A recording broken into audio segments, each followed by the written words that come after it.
Zita rangu ndoitwa Tendai Philip Jaka and programs manager kunobatsira pamwe private voluntary organization inobatsira vanhu vari kunetsekana kana kushungurudzwa nemamental health issues uyezve nedenda rezvinodhaka.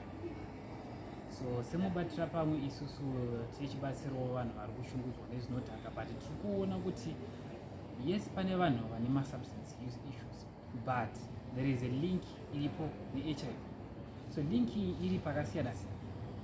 Vanhu kana vachinge vadhakwa vatora zvinodhaka vari kupedzisira vari vakanganisika njere kuti vachiramba vachitevedzera kuti treatment yeART inoitwa sei, vanenge vakanganisika, vanenge vasisina that sense of responsibility uye zvinenge zvava kuvaremera.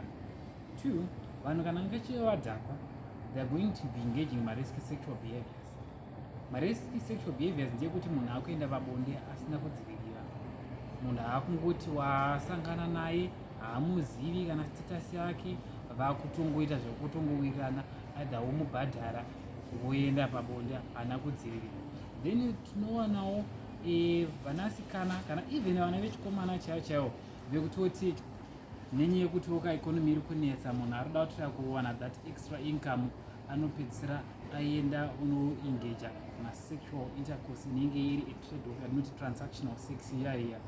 Then wacho ari kubhadhara nekuti ane leverage anobva ati inini amuedi maybe ka50 pamusoro nekuti ine handisi kuda zvekushandisa condom. Naizvozvo mwanasikana kana mwanakomana anobva aenda pabonde zvisina kudzivirira, then they are at risk yekucontracta HIV. Ende vazhinji vacho vanoti isusu nenyaya yekuti zvatiri kuita tinozviziva kutoti hatikwanisi kuzvita tiri sober, vanotanga vatora zvinodhaka izvozvo, saka zvinovapa zvivindi sekutaura kwavanoita. Then we are also seeing vamwe vari kuinjecta madrugs. Saka pakuinjecta kwavari kuita nenyaya yemaneedles avanenge vachishandisa, munhu anongoti needle ashandisa obva apa mumwe obva ashandisa futi, vari kupinda parisk again yekucontracta HIV. Then kunewo iyi yanetsa inonzi bluetoothing.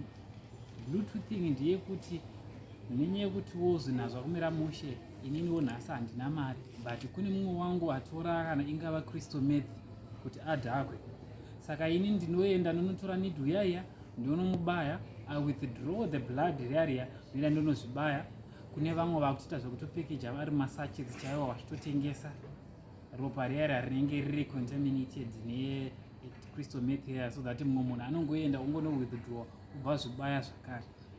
Ndo dzimwe nzira dzekuita kuti HIV irambe ichitapukira despite the efforts ari kuitiwa the coordinated approach iri kuitwa National AIDS Council.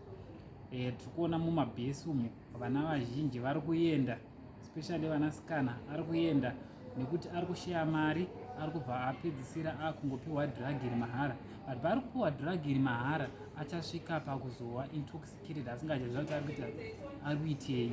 Saka we get to realize kuti vamwe vanopedzisira vakuya vakuita take advantage of, and there have been numerous reports dziri kutaura kuti kumadrug havenuko kwakutoita kanenge ka-trafficking katoriko, human trafficking, kekutoti vanasikana they are kept for months ariko kubhesi koko achingodhakiswa, varumwe vachingouya vachingorara naye. Saka that sex trafficking iyoyo iri kuita kuti vana havasi kuziva kuti munhu ari kurara naye akamira sex status uye havasi kuzvidzivirira.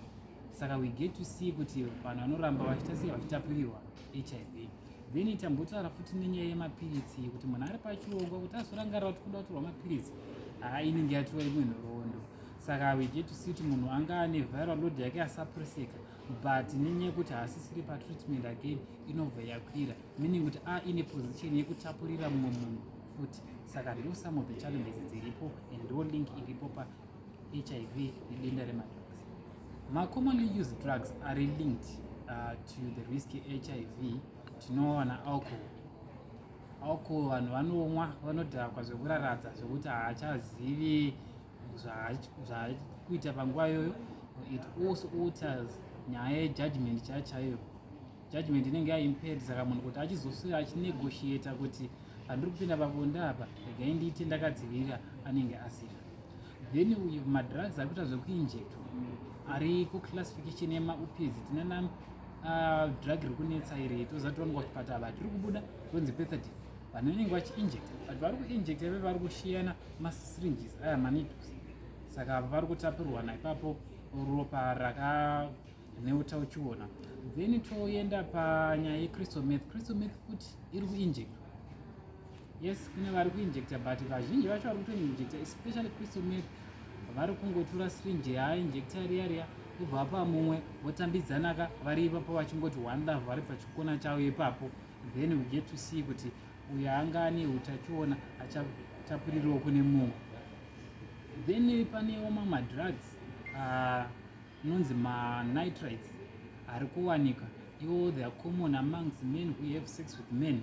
Ukaendawo paintaneti ava mukangonomasecha iwawo vanoti zvinokonzesa kuti vadziye muviri uye bonde ravo rinakidze, saka tinomawana iwo anonzi ari common amongst the men having sex with men community iwawo ndo madrugs anonyanya kupa vanhu at risk.